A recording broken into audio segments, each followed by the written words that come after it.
Om Shanti.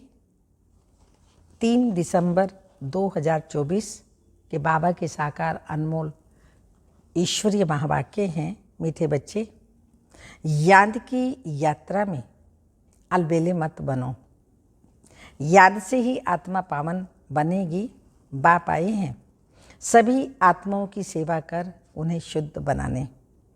Question, कौन सी स्मृति बनी रहे तो खान पान शुद्ध हो जाएगा? आंसर है, यदि स्मृति रहे कि हम बाबा के पास आए हैं खीर सचखंड में जाने के लिए, बाबा के पास आए हैं सचखंड में जाने के लिए, वह मनुष्य से देवता बनने के लिए, तो खान पान शुद्ध हो जाएगा। देवताएं कभी अशुद्ध चीज़ नहीं खाते। जब हम सत्य बाबा के पास आए हैं सचखंड पावन दुनिया का मालिक बनने, तो पतित अशुद्ध बन नहीं सकते। चाहे खान पान में चाहे प्योरिटी में अशुद्ध बन नहीं सकते। खान पान भी शुद्धता का सात्विक चाहिए और बुद्धि भी सात्विक चाहिए, तब देवता बनेंगे। ओम शांति। रूहानी बाप रूहानी बच्चों से पूछते हैं, बच्चे तुम जब यहाँ बैठते हो तो किसको याद करते हो? हाँ, अपने बेहद के बाप को। बच्चे कहते हैं, बाबा बेहद के बाप को यानी आपको। वह कहाँ हैं? उनको पुकारा जाता है ना, हे पतित पावन आओ। आजकल सन्यासी भी कहते रहते हैं पतित पावन सीता राम, अर्थात पतितों को पावन बनाने वाले राम आओ। यह तो बच्चे समझते हैं। पावन दुनिया सत्युग को, पति दुनिया कलयुग को कहा जाता है। अभी तुम कहाँ बैठे हो? कलयुग के अंत में, इसलिए पुकारते हैं, बाबा आकर के हमको पावन बनाओ। हम कौन हैं? आत्मा। आत्मा को ही पवित्र बनना है। आत्मा पवित्र बनती है तो शरीर भी पवित्र मिलता है। आत्मा के पतित बनने से शरीर भी पतित मिलता है। यह शरीर तो मिट्टी का पुतला है, आत्मा तो अविनाशी है। आत्मा इन ऑर्गन्स द्वारा कहती है, पुकारती है, हम बहुत पतित बन गए हैं, हमको आकर पावन बनाओ। बाप पावन बनाते हैं। 5 विकारों रूपी रावण पतित बनाते हैं। बाप ने अभी स्मृति दिलाई है, हम पावन थे, फिर ऐसे 84 जन्म लेते लेते अभी अंतिम जन्म में हैं। यह जो मनुष्य सृष्टि रूपी झाड़ है, बाप कहते हैं मैं इनका बीज रूप हूँ। मुझे बुलाते हैं, हे परम पिता परमात्मा, ओ गॉड फादर लिबरेटर में। हर एक अपने लिए कहते हैं मुझे छुड़ाओ भी और पंडा बन कर के शांति धाम में ले चलो। सन्यासी आदि भी कहते हैं स्थायी शांति कैसे मिले? अब शांति धाम तो है घर, जहाँ से आत्माएं पाठ बजाने आती हैं। वहाँ सिर्फ आत्माएं ही, शरीर नहीं हैं। परम धाम में केवल आत्माएं रहती हैं। आत्माएं नंगी अर्थात शरीर बिगड़ रहती हैं। नंगे का अर्थ यह नहीं है कपड़े पहनने बिगड़ रहना, नहीं। शरीर बिगड़ आत्माएं अशरीरी रहती हैं। तो बाप कहते हैं, बच्चे तुम आत्माएं वहाँ मूल वतन में बिगड़ शरीर रहती हो, उसे निराकारी दुनिया कहा जाता है।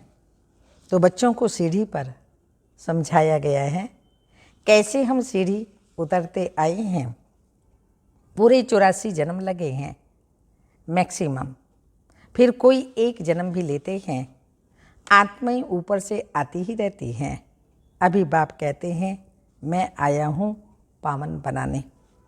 शिव बाबा ब्रह्मा द्वारा तुम्हें पढ़ाते हैं। शिव बाबा है आत्माओं का बाप और ब्रह्मा को आदिदेव कहते हैं।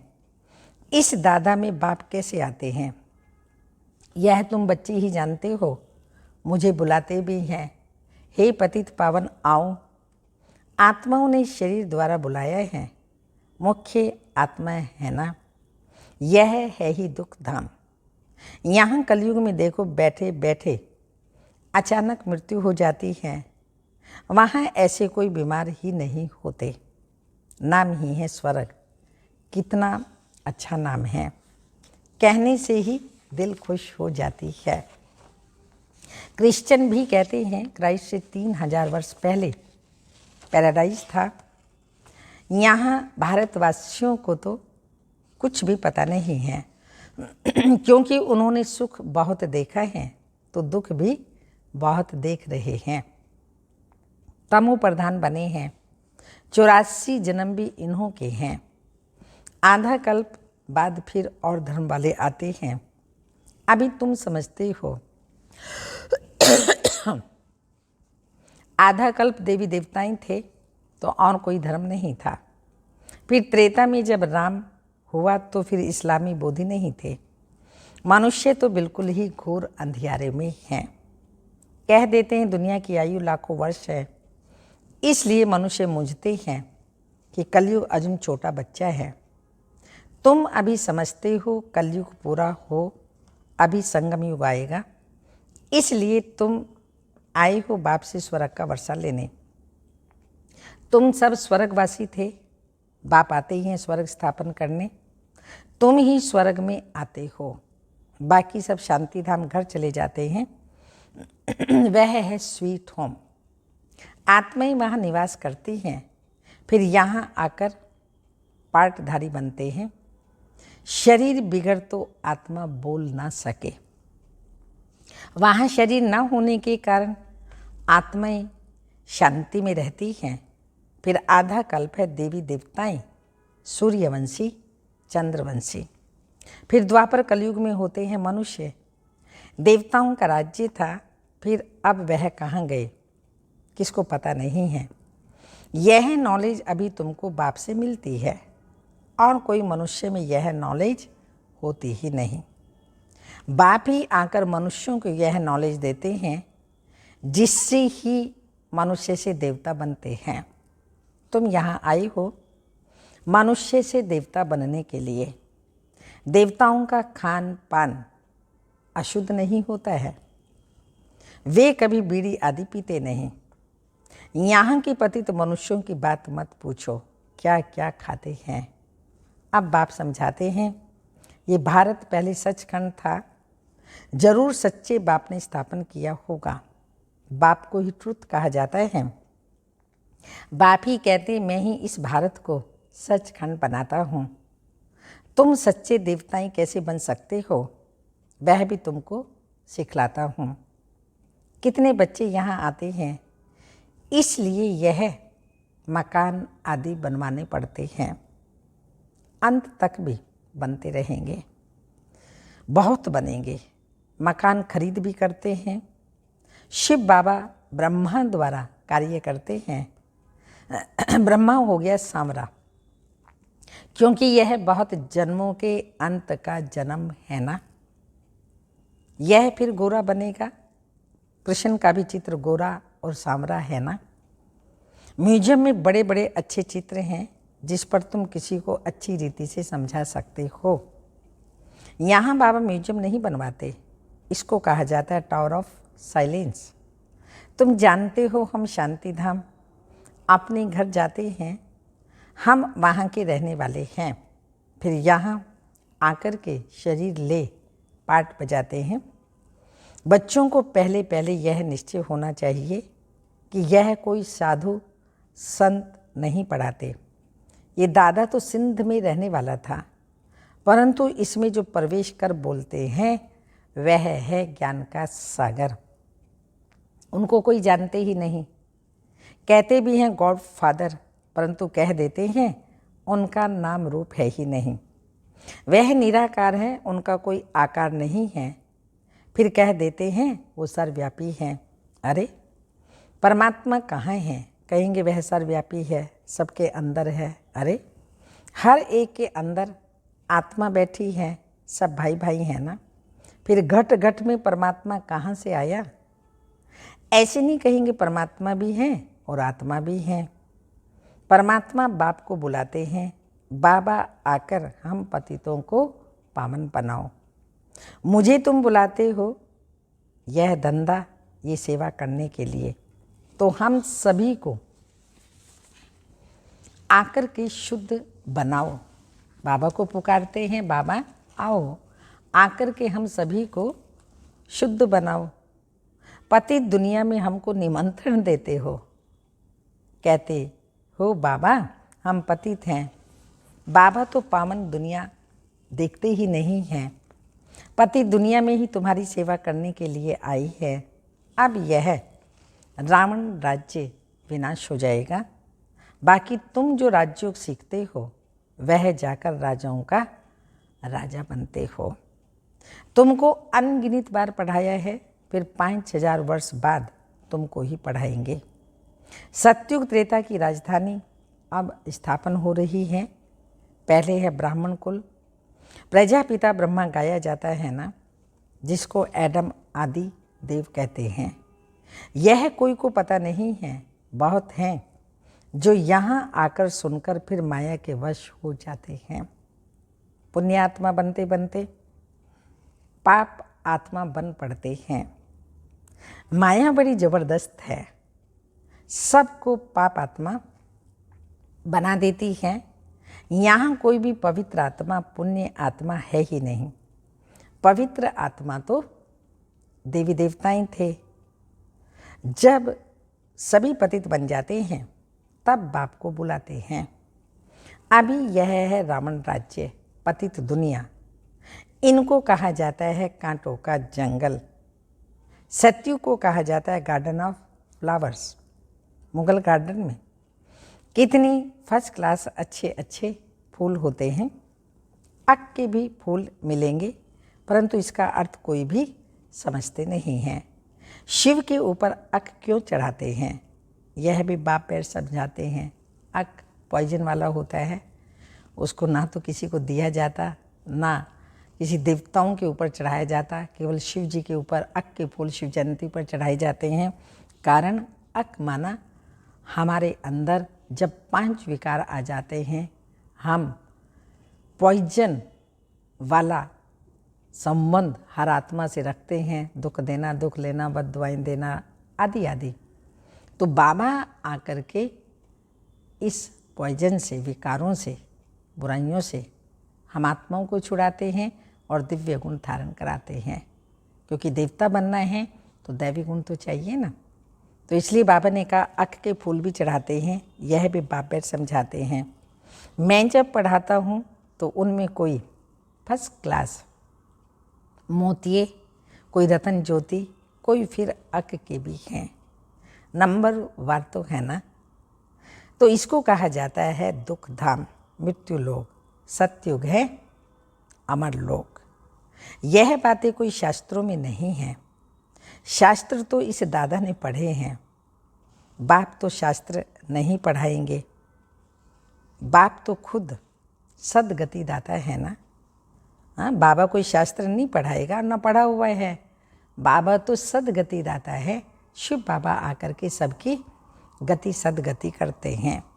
बाप तो खुद सदगति दाता है करके गीता को रेफर करते हैं। सर्व शास्त्रमयी शिरोमणि गीता भगवान ने गाई है। परंतु भगवान किसको कहा जाता है, यह भारतवासियों को पता ही नहीं। बाप कहते हैं मैं निष्काम सेवा करता हूँ, तुमको विश्व का मालिक बनाता हूँ, मैं नहीं बनता हूँ। स्वर्ग में तुम मुझे याद ही नहीं करते हो। हाँ, इतने सेल्फिश बन जाते हैं। बाबा हमको इस स्वर्ग का वर्षा दे देते हैं, जब हम वहाँ होते हैं तो बाबा को भी याद नहीं करते और ना बाबा को बुलाते हैं। दुख में सिमरन सब करे, सुख में करे ना कोई। इनको दुख और सुख का खेल कहा जाता है। स्वर्ग में और कोई दूसरा धर्म होता ही नहीं, वह सभी आते ही हैं बाद में। तुम जानते हो अभी इस पुरानी दुनिया का विनाश हो जाएगा। नेचुरल कैलेमिटीज, तूफान आएंगे, जोर से सब कुछ खत्म हो जाएगा। तो बाप अभी आकर के बेसमझदार से समझदार बनाते हैं। बाप ने कितना धन माल दिया था, सब कहाँ गया।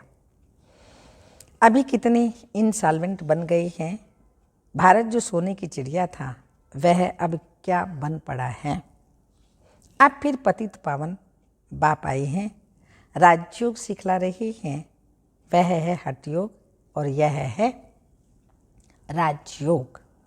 यह राजयोग दोनों के लिए है। वह हठ योग सिर्फ पुरुष ही सीखते हैं।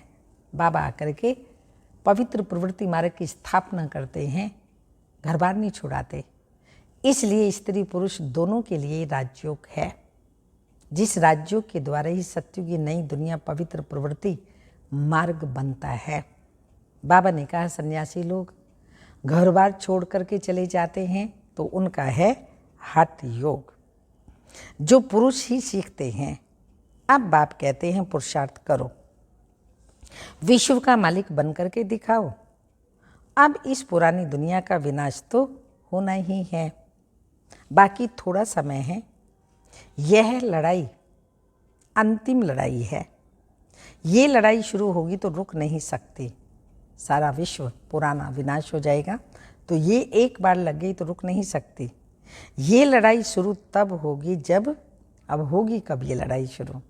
जब तुम कर्मातीत अवस्था को पाएंगे और स्वर्ग में जाने के लायक बन जाएंगे। बाप फिर भी कहते हैं याद की यात्रा में अलबेले नहीं बनो। याद की यात्रा बहुत जरूरी है।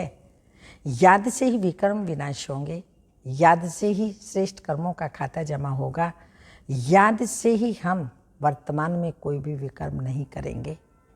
याद से व्यवहार कुशलता आएगी, बुद्धि तीक्ष्ण बनेगी, विशाल बुद्धि बनेगी, दूरंदेशी बुद्धि बनेगी, बेहद की बुद्धि बनेगी, दिव्य बुद्धि बनेगी, पवित्र बुद्धि बनेगी। और याद से ही संसार में हम सेफ रह सकते हैं। इसलिए बाबा ने कहा बच्चे याद की यात्रा में अलबेले नहीं बनो। इसमें ही माया विघन डालती है, याद में ही माया विघन डालती है। अच्छा, मीठे मीठे सिक्के लदे बच्चों प्रति माता पिता बाप दादा का याद प्यार। Good morning, diamond morning. रूहानी बाप की रूहानी बच्चों को नमस्ते। हम रूहानी बच्चों की रूहानी माता पिता बाप दादा को याद प्यार। गुड मॉर्निंग, डायमंड मॉर्निंग, ओम नमस्ते। धारणा के लिए मुख्य सार हैं बाप द्वारा अच्छी रीति पढ़ करके फर्स्ट क्लास फूल बनना है। कांटों की इस जंगल को फूलों का बगीचा बनाने में बाप को पूरी मदद करनी है।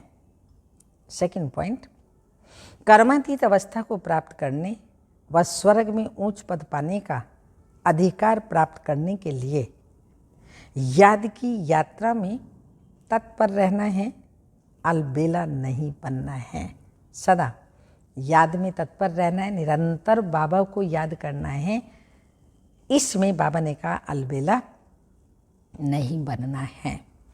वरदान, अपने मस्तक पर सदा बाप की दुआओं का हाथ अनुभव करने वाले मास्टर विघ्न विनाशक भव। स्पष्टीकरण, गणेश को विघ्न विनाशक कहते हैं। विघ्न विनाशक वही बनते हैं जिनमें सर्व शक्तियाँ हैं। सर्व शक्तियों को समय प्रमाण कार्य में लगाओ तो विघ्न ठहर नहीं सकते। कितने भी रूप में माया आए, लेकिन आप नॉलेजफुल बनो। नॉलेजफुल आत्मा कभी माया से हार खा नहीं सकती। जब मस्तक पर बाप दादा की दुआओं का हाथ है तो विजय का तिलक लगा हुआ है। परमात्मा हाथ और साथ विघ्न विनाशक बना देता है।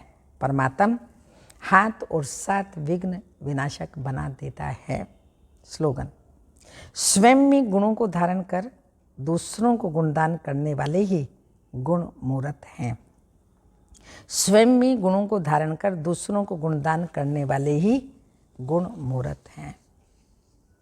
अव्यक्त इशारा है, बाप दादा बच्चों को निरंतर सच्चे सेवाधारी बनने के लिए कहते हैं, लेकिन अगर नाम सेवा हो और स्वयं भी डिस्टर्ब हो, दूसरों को भी डिस्टर्ब करें, ऐसी सेवा ना करना अच्छा है। क्योंकि सेवा का विशेष गुण संतुष्टता है। जहाँ संतुष्टता नहीं, चाहे स्वयं से चाहे संपर्क वालों से, वह सेवा न स्वयं को फल की प्राप्ति कराएगी न दूसरों को।